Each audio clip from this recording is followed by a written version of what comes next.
have a somewhat eclectic practice in the sense that the films don't always look like the previous one or the following one. I think this has something to do with the fact that I've taught myself how to make films by making them. I didn't study filmmaking, so to speak. So in a way, every film is like a process of learning how to think about a question, think about a story, and then look for formal solutions that relate to this particular question in my mind. And so I think the sort of the aesthetic and formal solutions that I find are really, they have to do with the way in which I'm thinking about the particular question that this film raises. So if wanting to work with a handful of kids for 4 years, the form is going to be determined by the fact that I'm working with a handful of kids. So the images will be made by the kids, and the film will reflect really the way in which it is made. So in that sense, this new film, When There's No More Music to Write, which is about music, which is about Alvin Curran, and late 60s, early 70s revolutionary period in Rome, revolutionary both in the political sense and in the sort of artistic sense. The form of the film is very much determined by the material, and in this case it's Alvin Curran telling us about how he makes music, how he conceives of making music after composition, with found sounds, found processes, improvisation.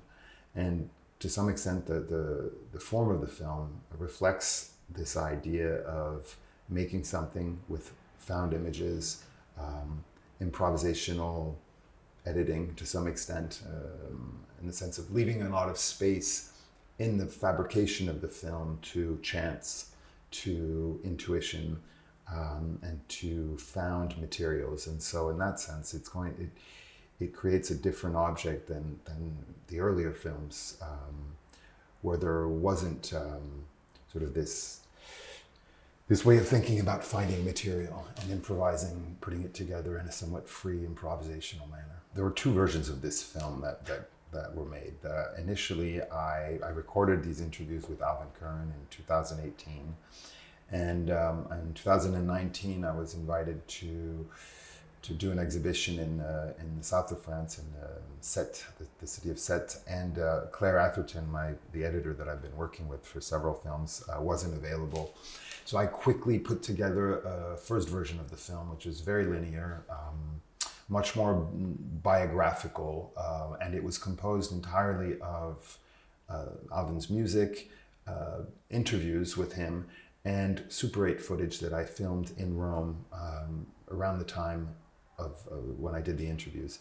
And so we showed this version of the film, and it had a brief life, and I showed it to Claire Atherton a few months later, and I said, what do you think? Do you think we should is this a film that we keep, or do we work on it again? Do you want to do something with it? And she looked at it the first time and she said, no, I think it's fine.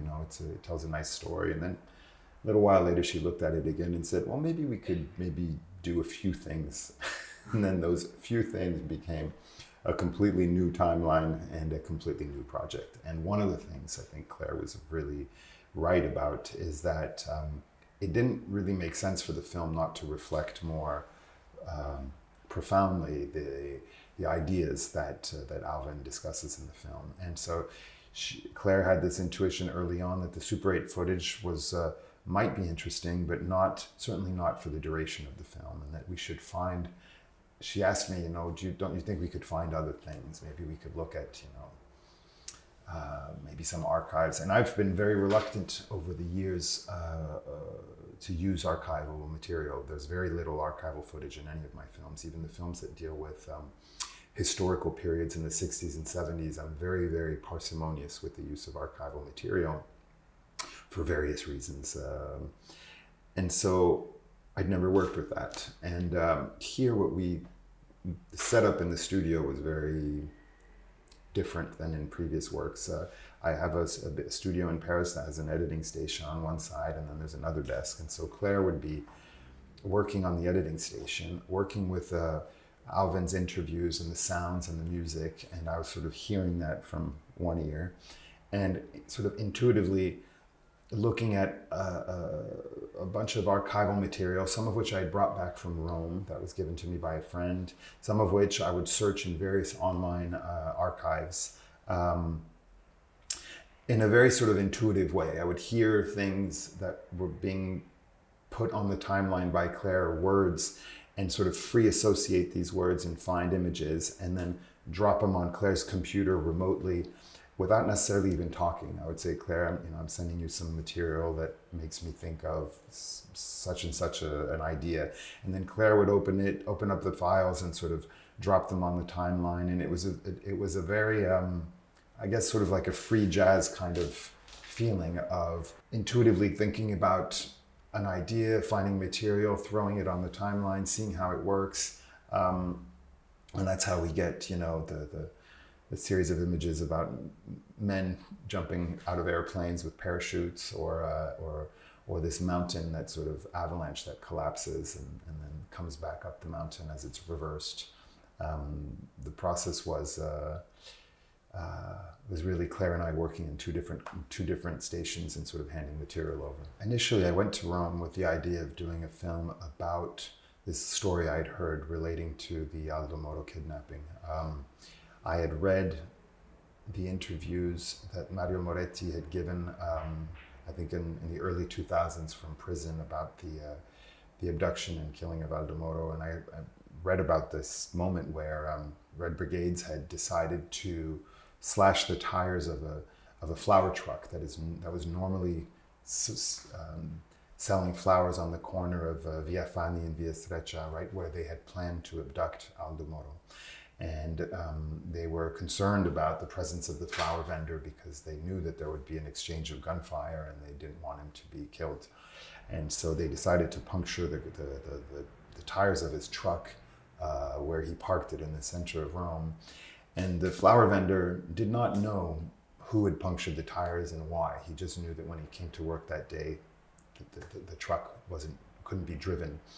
And I thought this was an interesting metaphor for 1978, so to speak, because in this same moment in history, the Red Brigades had this specific attention to saving the life of one individual who sells flowers, and went, to significant extent to spare him. But that very next morning, they would have no hesitation to kill 4 carabinieri, and then 55 days later to kill Aldo Moro himself. And I think this sort of captures the contradictions of this period in history, which is a period of extravagant political ideas, huge ambition, political ambition, and enormous miscalculations and mistakes and cruelty. So I thought I would make a film that would be about the flower vendor, and perhaps from there I would take me in different directions. But what I found when I arrived in Rome, it was 2018, so it was the 40th anniversary of the Aldo Moro affair. And I think there was a general sense of exhaustion and reluctance to talk about it. And so I found it quite difficult to find people, from this period who really wanted to reopen this story. I had a year in Rome to sort of work. I reached a bit of a dead end with the Aldo Moro story. I was living at the Villa Medici with a person called Maxime Guiton, who's a music historian, and he was doing work in Alvin Curran's house, digging through Alvin's archive, organizing materials, digitizing very old recordings, and he was talking to me about Alvin and his music, and I thought, there was something interesting about the fact that this musical exploration, musica elettronica viva, and all of the birth of the electroacoustic improvisational movement in Rome was happening at the same time as this sort of underground political activity, and both were revolutionary in a sense. There's a revolution in music on the one hand, and there's a revolutionary attempt politically on the other side. They don't talk to each other, they're not connected in any specific way, but I had this intuition that when things happen like this at the same time in the same place, then there must be some kind of subterranean conversation happening. And so I became interested in not necessarily exploring the Aldo Moro affair any further, finding a short form that would sort of express the contradictions of this particular moment, and then devote the rest of the film to this musical revolution, and to see if the two pieces would sort of echo each other or dialogue in some way in the form of the film.